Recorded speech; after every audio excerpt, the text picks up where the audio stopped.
will give him a boxing lesson. Floyd Money Mayweather is scared of Manny Pacquiao. 45 have tried. 45 have failed. He will school that young man, Manny Pacquiao. Manny Pacquiao will flat out knock out Floyd May or may not weather Jr. in 10 rounds. All right, well, the sports world has been waiting for years. Manny, Money, they will fight. It's only 2 months away, but our next guest has actually fought both. He's 39-4, and 2 of those losses were at the hands of Floyd and Manny. We welcome in Miguel Cotto to the show. Thank you so much for joining us. We really appreciate you getting up early and being here. Before we get to the Mayweather-Pacquiao fight, from my understanding, you have an announcement to make? Yes, thank you for having me here. And we have an announcement to make today. We have an alliance with Miguel Cotto Promotion, Miguel Cotto the Boxers, with Rock Nation, and we are more than happy to announce that. So the announcement is that you're working now with Rock Nation Sports. Is that correct? That's correct. We have an alliance now with Rock Nation Sports. All right. Well, congratulations on that. That's huge. From my understanding, it's the second significant signing to their boxing department. We also hear that you now have a fight in June in New York. Can you tell us a little bit about the fight?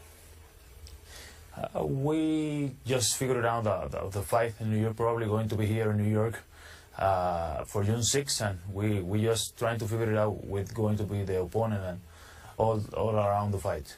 Okay, you're just trying to figure that all out. Well, let's talk about Floyd and Manny. Who do you think will win?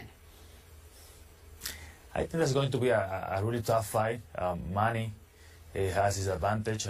Floyd has his advantage too, but working with Freddie Roach for the last 2 fights, I know what he's capable of doing with Manny, and I think he's going to get Manny through Floyd mistakes during the fight, and Manny going to take advantage of the fight. I'm rooting for Manny Pacquiao. So you got Manny winning. Do you have him winning by knockout or decision or what? I think that the explosivity, the quickness of Manny going to have a big impact on Floyd's performance during on May 2nd.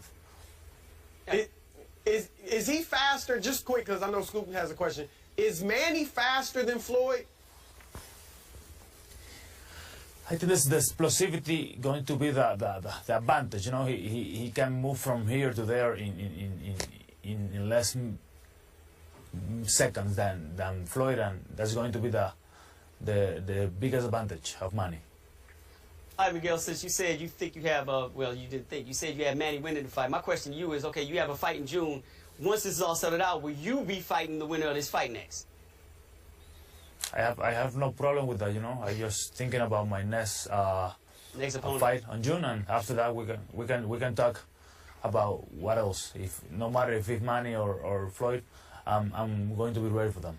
I keep hearing rumblings, you know, even though you haven't picked an opponent yet, but I keep hearing rumblings that Amir Khan may be, you know, the one up next, and he actually wants to fight you. Is that a chance? Is that somebody you want to see in the ring?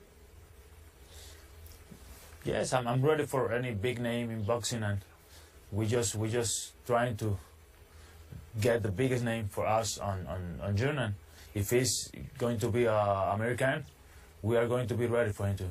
Cool. Miguel, I want to ask you this, because a lot of people look at Floyd Mayweather, don't think he hits hard, don't think he has knockout power at this weight. Does he hit hard enough to knock guys out at your weight? He is a strong boxer. The only issue with him is he taking care more of hit your opponent, not with strong with power, but he wins the fight in the easiest way. All right, Miguel Cotto, thank you so much for joining us. You have, again, announced your alliance with Rock Nation Sports. Congratulations on that, and I know you have a fight coming up in June. And finally, the big news here is that you believe Manny will win the fight over Floyd. Again, thank you for joining us. Have a great day, okay? All right, thank you. Coming up next, LeBron James wants to take matters into his own hands when he's on the court. The best basketball player in the world says, I'm on defense now, guys.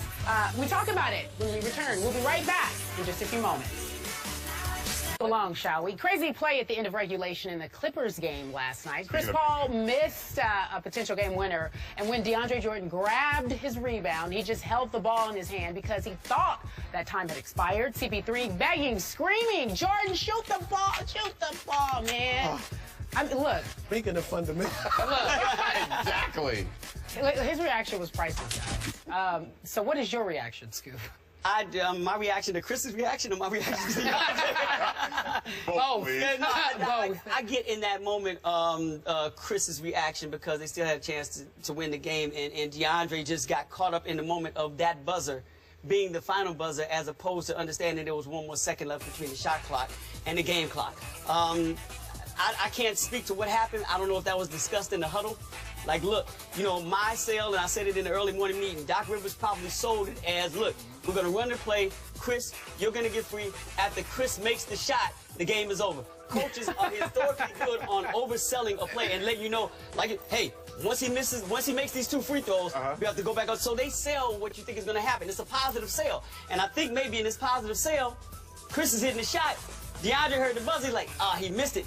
He didn't click the there's still 1 more second. There's a second difference between shot clock and the game clock. 2 things about this play. Number 1, if you look at it, the clock stopped and the ball didn't go. Yeah. It stopped at 0.7. So DeAndre Jordan may not have been able to get a shot up anyway. The clock should have continued because the ball didn't go in.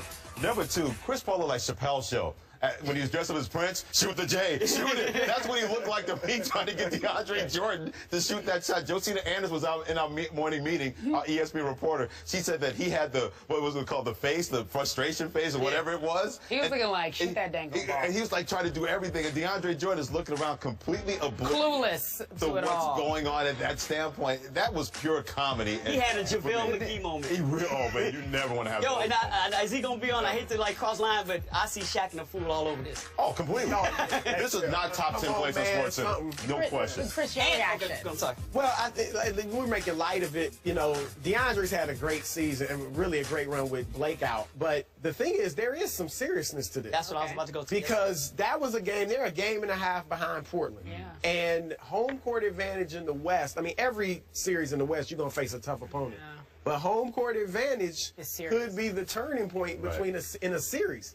So if they win that game, they're now a half game behind Portland with a chance to, you know, pass them. So it's hard to win in Portland, too. That's a tough loss. And I understand why Chris and the rest of the teammates were, like, upset.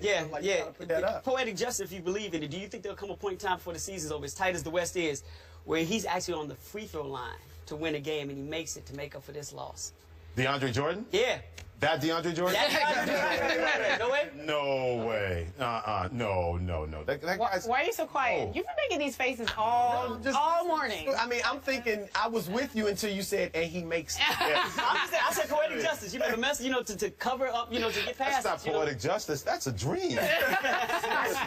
And no disrespect to DeAndre Jordan, because he's been great defensively. I think Defensive Player of the Year. No disrespect, did you just say? Well, his disrespect by him not making those free throws. So, okay, look. I mean, come on. That's not poetic justice. That's a dream. Do me a favor. When it happens, just tweet. I'll give him all the credit in the world. No. Just I'll give you the credit. I'll let your boy. That's fine. I don't think I'll be making that tweet. Oh, yeah. I don't think I'll be making that tweet. When it happens. When it happens. All right.